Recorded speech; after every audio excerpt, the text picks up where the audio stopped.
joined by an author from who's living in the East now. Throughout the day, we've had several authors who've joined us from the UK and US. Um, Please welcome Krishna Udayasankar, who's a graduate of the National Law School of India from Bangalore and holds a PhD in strategic management from the Nanyang Business School, where she's also a lecturer.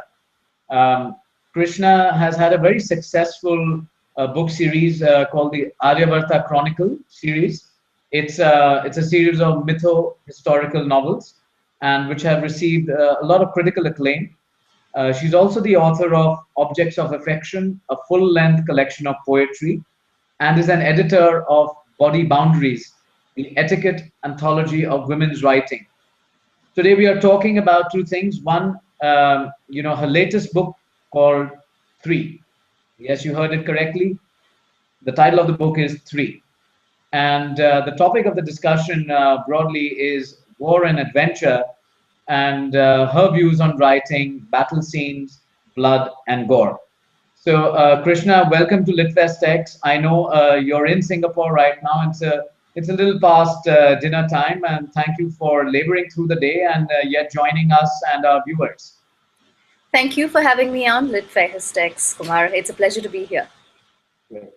So, Krishna, right off the bat, from law to management to lecturing on management, and writing poetry, mytho-historical novels, and now this book titled Three. Quickly take us a little through this journey. Well, it was a most unexpected journey, to say the least. Apparently, when I was a kid and people asked me what I wanted to be, I'd say I either want to be an astronaut or a writer. But at some point, I guess I grew up and sort of got on with life, which is where the law and the strategic management and all of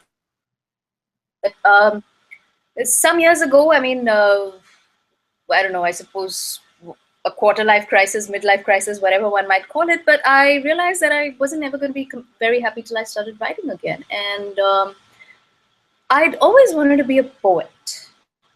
And except that I suck at writing poetry. So long story short, I started writing novels instead. And apparently I don't suck as much at writing novels as I do poetry. So I think I'm good there and I'm going to stick there for a while.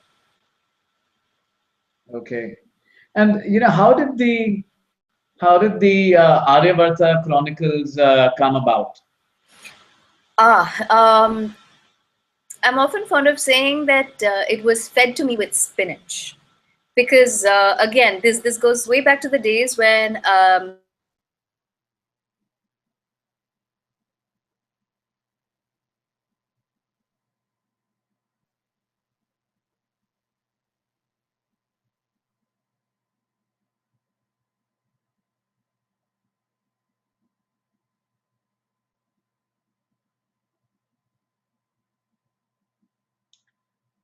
Please bear with us. I think her connection has got disconnected. She should be joining momentarily.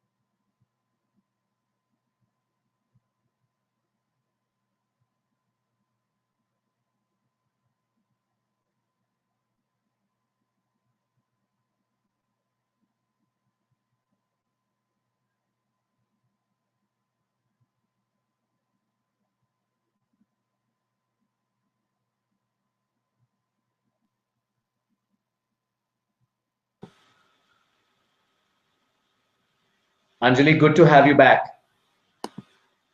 Sorry to disappoint you, not Anjali, Krishna here. Oh, sorry, Krishna. Good to have you back. No worries, yeah. Sorry, I don't know, but I just got booted out of the Hangout for a second there.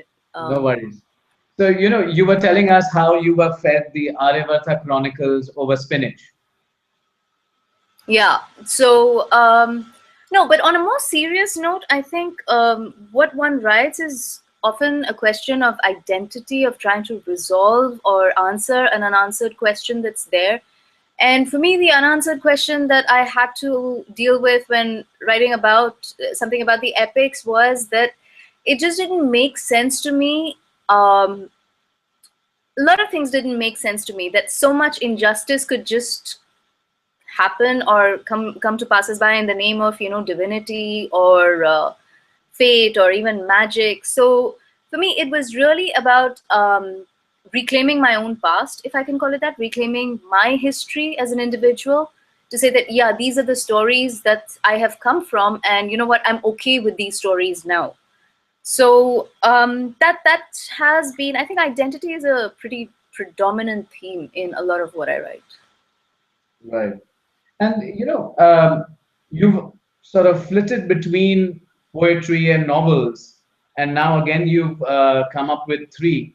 Hmm. Do you see your own sort of preference between moving between one versus the other, and how you're able to sort of tackle a novel vis-a-vis your collection of poetries at different points in time? No, I think at every point of time I set myself one goal, which is to write something better than what I've written before. Whether it's poetry, whether it's prose, whether it's a literary novel or a commercial novel, it still has to be better than whatever I've done before. And I want to do something different. I mean, I kind of get bored quite easily, so I need to explore with new methods or new devices, ways of storytelling. So I think that keeps me quite entertained. As for whether something is poetry or a novel, I think it really has to do with the enormity of the story. Some stories can't, like even the book series that is now the trilogy, the Aryabhatta Chronicles. It originally started as a satire poem, except that at some point I realized the story I'm trying to tell is way too big for a satirical poem of any sort, and so it became a novel. So I think it's a story that determines what form I use. Right. You know, you've been sort of trained as a lawyer and then as a management student and now a lecturer. I mean, at what point in time did you develop this interest about writing these gory battle scenes and sort of depicting war? I mean, have you seen a lot of movies there, or have you read a lot of let's say the Mahabharata and the Gita and all of that? I mean, where did this all come from?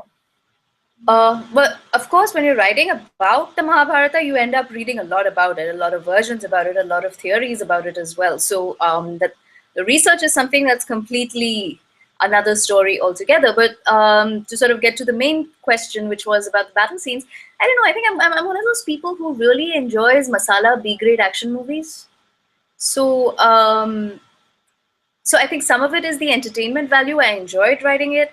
Sometimes it's also about, particularly when writing a book like this trilogy, you are talking about, one of the most complex, one of the most exciting wars ever in human history.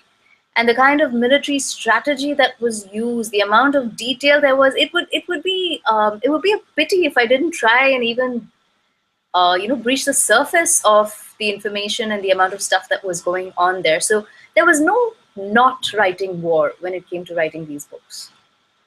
Right. You know, to a certain extent, when you're writing about war or gory battle scenes, there's a sense of drama. There's a sense of heroism. Hmm. Depending on which page and which character is there, but there's always a sense of drama. Maybe on the mytho-historical side, you're talking about arrows whizzing past, or one arrow sort of getting into a ball of fire or whatever it is. you know um, how difficult or easy was that to sort of not just imagine but also control and say how much of drama is enough?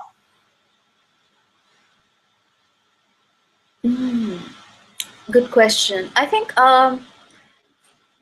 see, I usually don't have much control of my characters.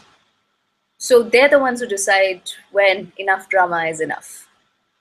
So when they've done their stuff, they go off screen, off the page as it is, and there's no belaboring the drama for the heck of the drama. But I mean, when you've got such action hero type characters out there, they do a pretty thorough job as well in terms of their action sequence. So there's going to be no.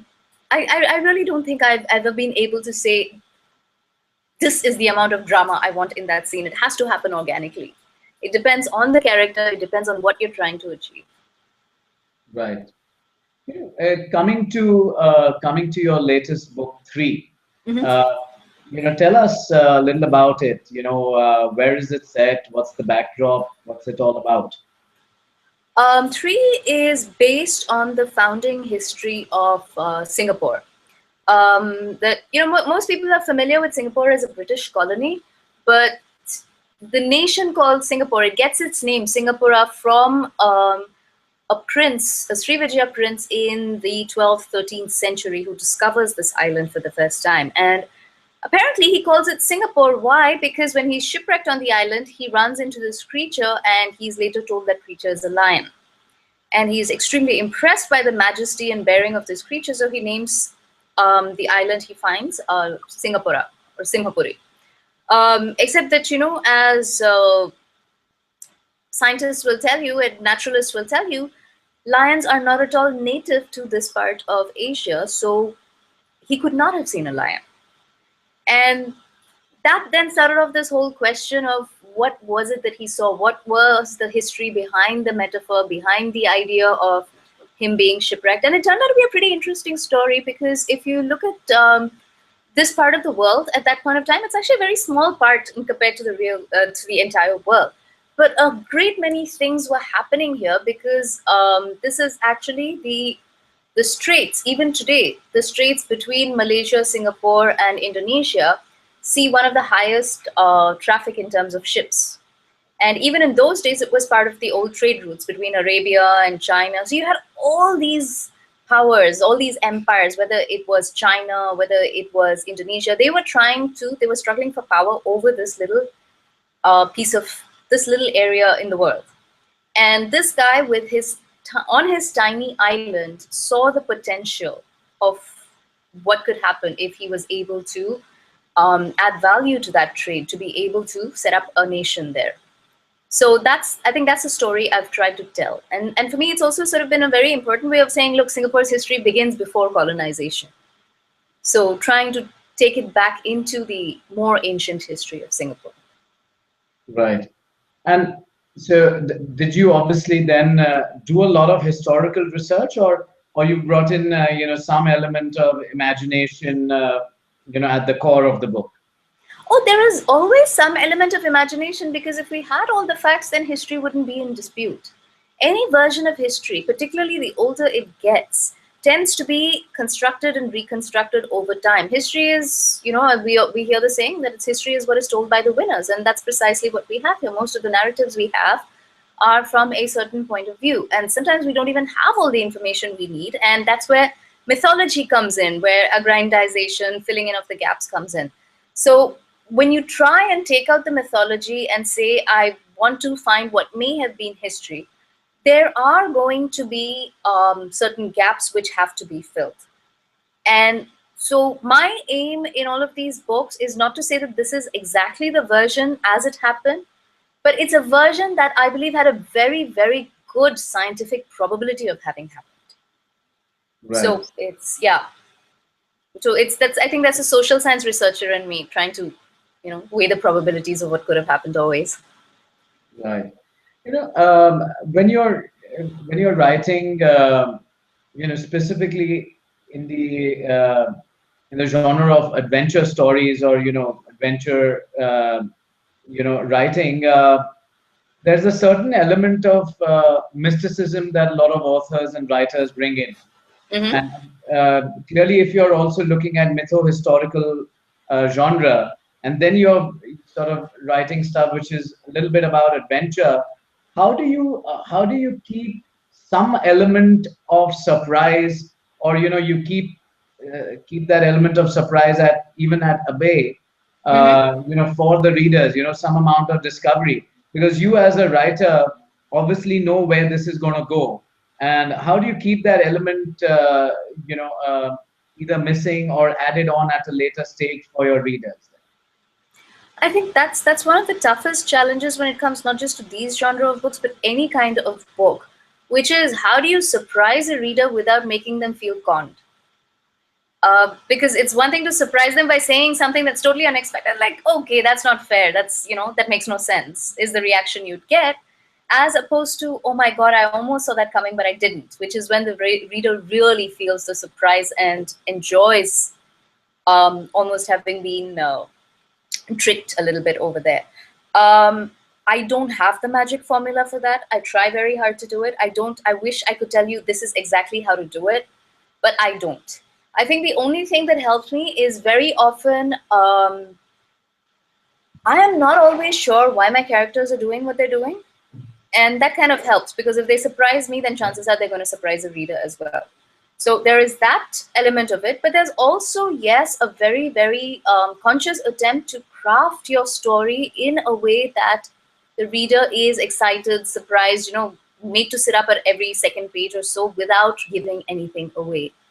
I agree with you, it's super important, but no, I don't have the magic formula for how it can be done. No. I'm sure you don't have the entire formula, but you're getting there. Your books are obviously doing very well, and you've done a trilogy with entirely, which is mytho-historical. So clearly, you've been able to keep readers' attention just that much towards the surprise element. Oh yeah, that was actually tough, because at the end of the day, the trilogy is actually a story which most people know. Exactly. How do you tell a story which most people know and still keep it surprising? Right. Yeah, So, that was tough. in three, Mhm. when you're talking about the sort of the beginnings of Singapore, if you will, what is the role of sort of adventure in that book? I mean, is there a sense of discovery, or is it more a sense of, from the reader's perspective, is it about discovering Singapore, or is it also about saying, once it was formed, then what were some of the things that readers didn't know of? No, I think it's more about the journey. It's about a journey. It's the journey of the individual, the prince. His name is Nila Uttama. His journey, that the whole journey of his life, which leads him in a later year, in his later years, when he's about in his 40s or so, to actually discover this island. So it's also got to do as much with him as a person, and sort of the adventures he goes through. I mean, like, he and his family are pretty much kicked out of their homes. They're exiled by the Chinese emperor. They flee for their lives, and then he spends years on the seas without a kingdom. He's fighting pirates. He's doing a whole lot of exciting things. But through all of this, is the person he evolves into is the person that discovers the island. And in that sense, the island is not just about a piece of land, it's about an idea. The question he keeps asking throughout the book is, he keeps saying, I don't want to be king because I don't know what it means to be king. So the idea of Singapore, at that, by the time he finds it, is not just about, hey, this is land, let me rule it. It's also got to do with, what does it mean to be a nation? What does it mean to be a leader? And so the it's his inner discovery, his self-discovery, as much as it is of the discovery of the island. And when you're portraying the prince and his like you mentioned, his journey of self discovery, how are you then developing the narrative to also talk about the birth of Singapore and the flavor of that early Singapore? The whole book is in first person, so everything that he experiences is something that the reader would experience in that sense. So to him, as he discovers these new things and he's looking at them with fresh eyes, he's looking at them with either surprise, he's reacting to things in many ways.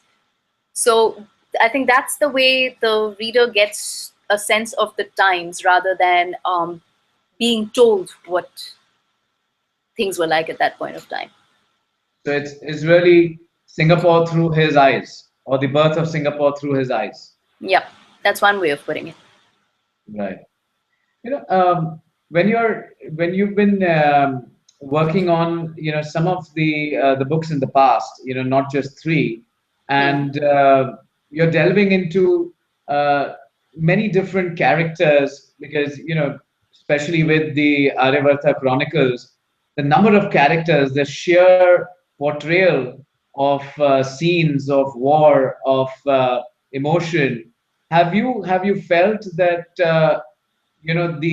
the sheer grandiose of that entire story has meant that you've had to focus on a fewer characters in a more in-depth manner, or have you been able to go on and say, well, depending on the scene, depending on the chapter, I will sort of treat that character in point differently.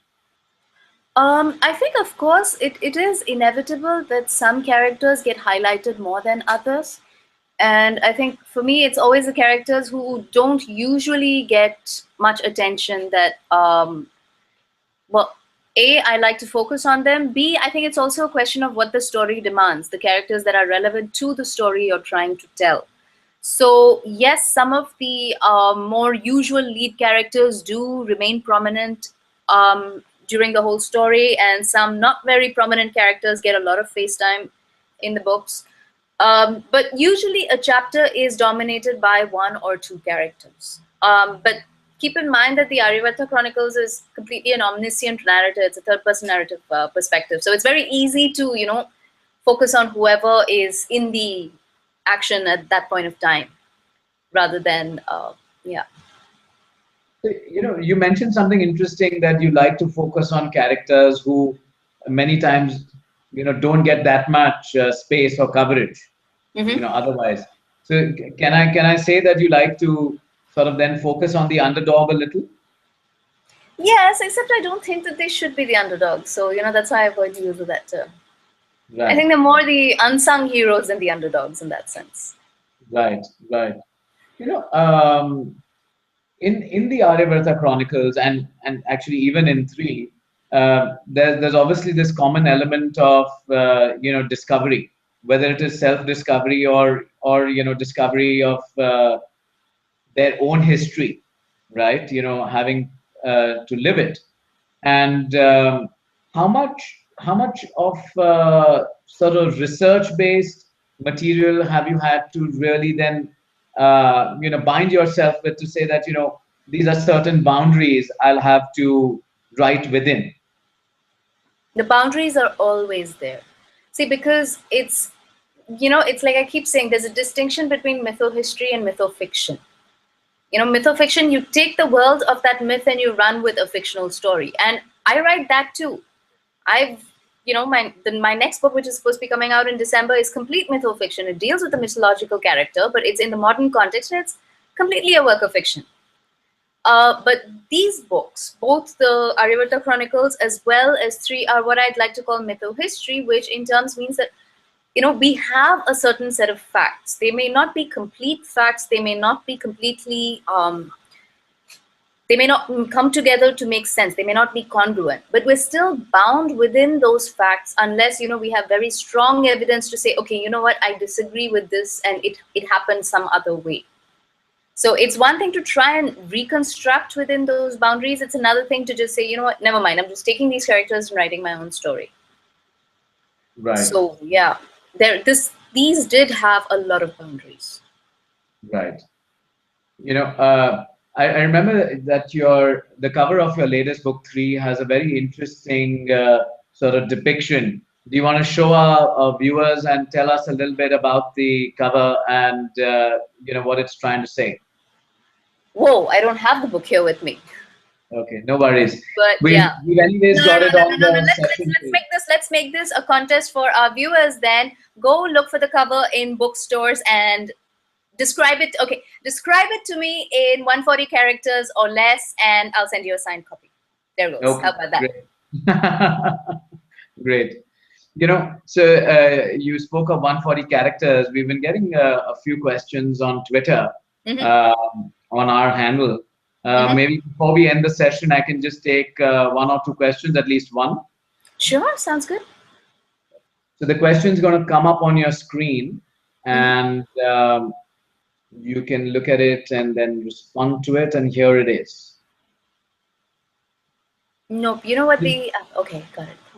So this is a question on three. Before you It sat. says, what was your opinion on Singapore before you sat down writing the new title 3? Okay, I think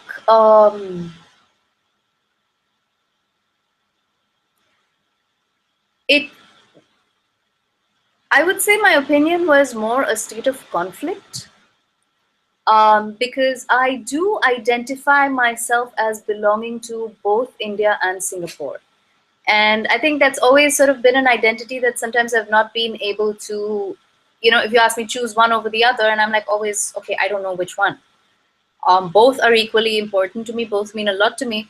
And I think the whole process of writing 3 had something to do with that. This whole idea that if this guy who can come from completely another place comes to this island, makes it his home, and spends his life building something there. So he is equally the product of the empire that he was once a part of, and he is equally now a part of the new land that he has created. So I think in that sense, writing the book was also my own way of coming to terms with my dual identity in that sense. So yeah, so it was conflicted earlier before I sat down to write the book. It's less conflicted now. Very well put. But tell me, what were some of the, if I can say, learnings or revelations as you started to, dig into the, history of Singapore, and also some of your own sort of ruminations about Singapore when you started writing the book? I think it's kind of it's interesting to see that society, social evolution is usually it's a wheel of time kind of thing, and a lot of the questions that probably faced the people who lived here when it was when I should say it was discovered and named Singapore, because it existed before the prince came along and before he started calling it Singapore. It still existed. It was a village called Tumasik then. So I think a lot of what the issues that face people then, the idea of what is shared prosperity, what is the way forward, what do we do to grow and prosper, or is it all about survival? I think these are questions that are still very relevant if you look at the socioeconomic climate of Singapore today, because it's we talk about this being a very expensive place to live in. We talk about people who are retiring, having a tough time making ends meet. We have so many issues that go on here, and I think, and at the same time, there is this whole sense of, this definitely this place gives you something that a lot of other countries don't. There is much value to be had here. There is something special about this place. So I think it's again that whole thing of people trying to come together to fix the problems and move forward. Right. Very interesting, Krishna. And I know it's getting late for you there as well, and our session's just about come to an end. But thank you so much for joining us and sharing some of the very interesting and intriguing insights about your writing and about your latest book 3. I'm sure we have piqued enough interest amongst viewers live, and also those who will see this session recorded, and wish your book tremendous success, and we hope to see it soon as a bestseller.